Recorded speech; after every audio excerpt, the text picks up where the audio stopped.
morning. Good morning. My name is Ashana Webb. I have an appointment with Mr. Brown today. Okay, Ashana, my name is Tatina and I am the customer service manager. How may I help you? Well, so I've spoken to Mr. Brown already, so I would like to give him these documents in person. In person, I could go ahead and hand it to him. He's currently in his office, but once he gets out, I'll deliver them for you. These are important documents. I want to give him in his hands. All right, not a problem. So let me just go ahead and call him and let him know that you're here, and I'll have you go in. Okay, thank you. Hi, Mr. Brown. Good morning. Yes, sir. It's beautiful out here. It's beautiful out here. So I have a Miss Webb here. She's here to deliver some documents to you. I offered assistance to take them into you. I know that you're just settling in. However, she is insisting on delivering them to you personally. So what should I do? All right, I'll go ahead and send her in. Okay, sir. Okay, so Mr. Brown says it's okay. He'll definitely have you come in because you guys had already spoke. So his office is up the stairs to the left. Oh, do you have an elevator? Oh no, just a few flights of stairs. Nothing. So up the big. stairs to the left? Up the stairs to the left, first door. Okay, thank you. You're welcome. Oh, Miss Webb? Help! What's happening? What's happening? I slipped.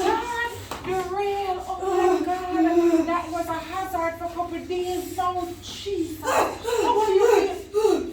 are you feeling? How are you feeling? Can you get up? Oh, I'm trying.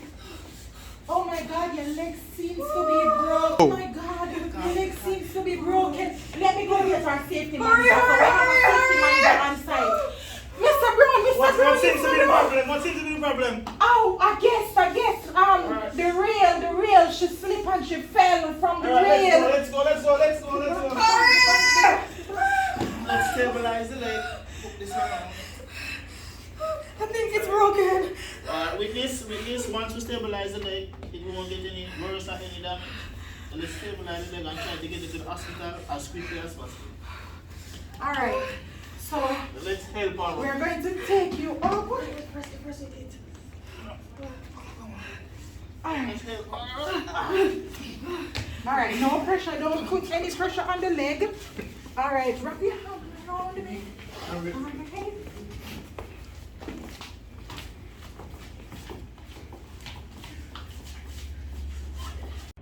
Good afternoon, guys. We are here at Moon Palace Resort Workplace Orientation, and we all know the reason for this orientation. I'm Tatina Elliott. I'm Najee Brown. And I'm Ashana Webb. All right, workplace health and safety, we're gonna get into it. Stay alert, don't get hurt. All right, guys, so the objective of this workshop orientation is to highlight 3 OHS signs and symbols, is to discuss 4 hazards within the workplace. We're going to go through a risk assessment checklist because we want to know what we have identified. We're going to go through the OHS chart catering to very internal and external customer needs. We're going to go through an question and answer session, and we're going to highlight the strategies and opportunities for development of work group competencies to OHS. All right, so you guys are workers here. You have seen these signs all around, but oftentimes we neglect them. Slippery when wet. Being in the hotel industry, you know that we do a lot of mopping up regularly. These signs should always be displayed, and it's not just the guests that come in that should pay attention. Us as staff members should pay attention to that too. Wash your hands after using the toilet facilities. This is something that should be practiced by everyone. For our pools, no diving. This is a sign that is at the pool area on both ends of the pool. because for children, we want to make certain that they do not dive in, and even for the adults, because we do know that our pools are pretty deep. So there's a no diving sign. So we're gonna go through 4 workplace hazards. Hazards are sources of potential harm or adverse effects or on people, property, or environment. When we hear the word hazard, we think something dramatic, right? An explosion, a fire, or a serious accident. And you're right, those are hazards. However, it can be as simple as wet floor, poorly stacked shelves, or even stress. Hazards don't always shout at you, but rather they often whisper. And if we're not paying attention, they become accidents waiting to happen. Just like what happened with our guest that came to see Mr. Brown earlier today. So today we'll be diving into 4 different types of hazards with the Moon Palace Resort. Physical hazards. Physical hazards are environmental factors that can cause harm without necessarily touching the body. So even though it's a physical, it don't necessarily mean that you're coming in contact with it. It can be seen within the organization as it relates to the slips, the trips, and the falls caused by wet floors or even uneven surfaces in Moon Palace. Other examples of physical hazards are noise, that do happen sometimes, especially for entertainment area, prolonged noise exposure to loud machinery such as our weed whipper.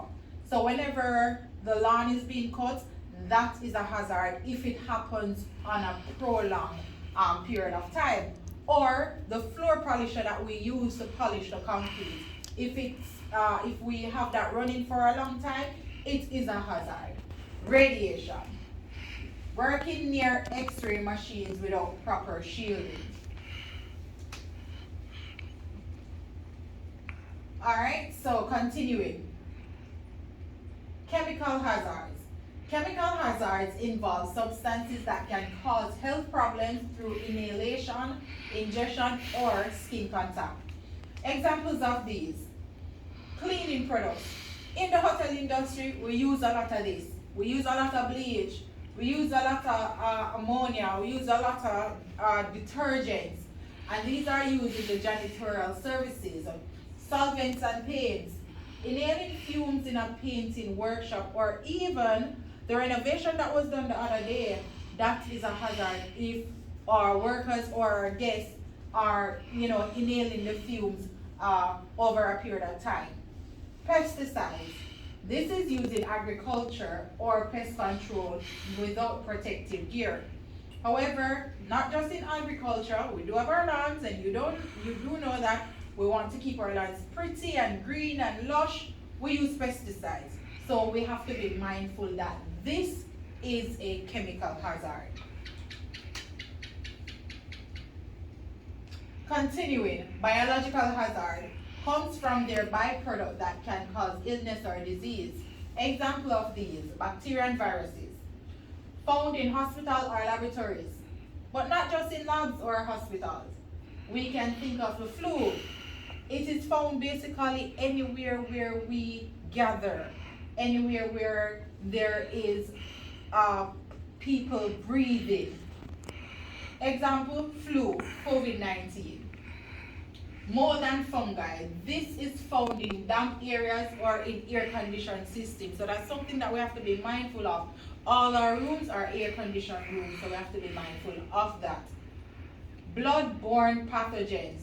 This is the risk of infection from needle sticks in healthcare. Not so much here at the hotel because we don't really, handle needles or stuff like that, but it is a type of biological hazard. Okay, I've seen you guys doing this quite a lot. Ergonomics hazard. Did you know that it's a hazard? It relates to the design of workstation equipment and tasks that can lead to musculoskeletal injuries. Example of ergonomics hazards are repetitive movements. Whenever our maintenance crew or gardening crew is, upkeeping our lawns, they have to repetitively be using the weed whacker, moving their body from left to right. So this can be seen also in typing or scanning items for long hours. Poor posture, sitting improperly at your desk. I've been speaking to you guys about this a lot. It is a hazard. So it's sitting improperly at a desk or workstation. Manual handling, lifting heavy items without proper technique or assistance. Yes, James, you do that a lot. It's a hazard. Thank you, Ms. Elliott. So now we have here our risk assessment checklist. As you can see by the headings, we have the hazards that have been identified at Moon Palace. So we have the risk levels, persons at risk, and actions required. So let's start with the broken handrails. As we have seen earlier, the incident that took place, yes, the handrail was not very intact. And so risk level rated at high, persons at risk, both customers and staff. Action required, repair and inspect regularly, because we want to ensure that everybody on the compound is safe. Spills on floor, we also rated at high as well. Both customers and staff are at risk. So action required is to mop up spills immediately post sign for awareness. Okay. Faculty electrical wiring, rated at medium. So persons at risk may be staff. So action required is to replace or repair. Poor lighting, rated at medium. Persons at risk, staff members. Action required is to improve lighting fixtures. Okay, and lastly, pest infestation, rated at medium. Persons are at risk are both customers and staff. Action required, chemical treatment, proper storage of food. I will now hand over to Serena Jean Brown. So the occupational health and safety chart catering to diverse customers' needs. So we are looking at different customers' needs based on their background and their cultural differences. So let's start by physically and disabled individuals. These people are not 100% well. Some use wheelchairs and some cannot walk good. So the OHS consideration is that we implement ramps and handrails and accessible restrooms for them. The non-English speakers, these people are people that don't speak English fluently. So we try to put up signs in their language where they are easy to understand and easy to be more accessible and to move around easily. Individuals with mental health needs, the OHS consideration, a calm environment, mental and health support access. So sometimes we might have a therapist on board to help them, to guide them and to make them feel welcome while at our resort. Cultural and religious differences. This is a big factor over the world, not just at our hotel but everywhere.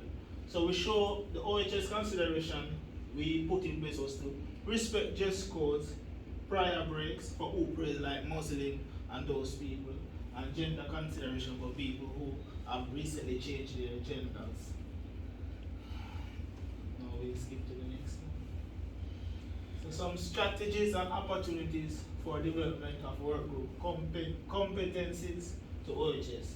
Host regular safety workshops. So we'll host regular safety workshops to educate our workers on the importance of safety.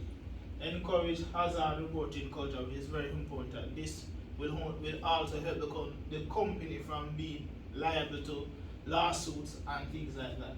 Assign OHS representatives in teams like safety officers and safety monitors to help our workers to go around and to also identify hazards before it becomes illegal, but illegal compliance to the company. Use inclusive training methods, example like visuals and video demonstration to help our workers to become better. Go. Alright guys, so we thank you guys so much for coming out. Alright guys, so remember, we want to make sure that this safety orientation was very effective. I know you guys already had a little knowledge, but let's see how much was added on. So what are some types of hazards you have learned that applies to within Moon Palace? So we learn about chemical hazard, biological hazard, and mechanical hazard. Right, because you guys were only familiar with the physical hazards, but we delved deep and you realized that there was so much more. Now, as it relates to who you should report to, who is the safety officer? Mr. Brown. Okay, good. So remember, at all times, in case of any accident, any hazard that you have identified, you just run on up to Mr. Brown's office, you go ahead and you report it. Now, my next question that I want to ask you guys, so the final question, because I want to make sure that it's not just within the reception area you guys know what to do, because that's where the accident took place. But in the case of in case of any accident, what is the procedure that you guys should follow? Well, you should report it to the safety manager. Yes, that is. I am so proud of you guys. Thank you guys so much for coming out. It was well informed, and I know that you guys will be applying all that you have learned today.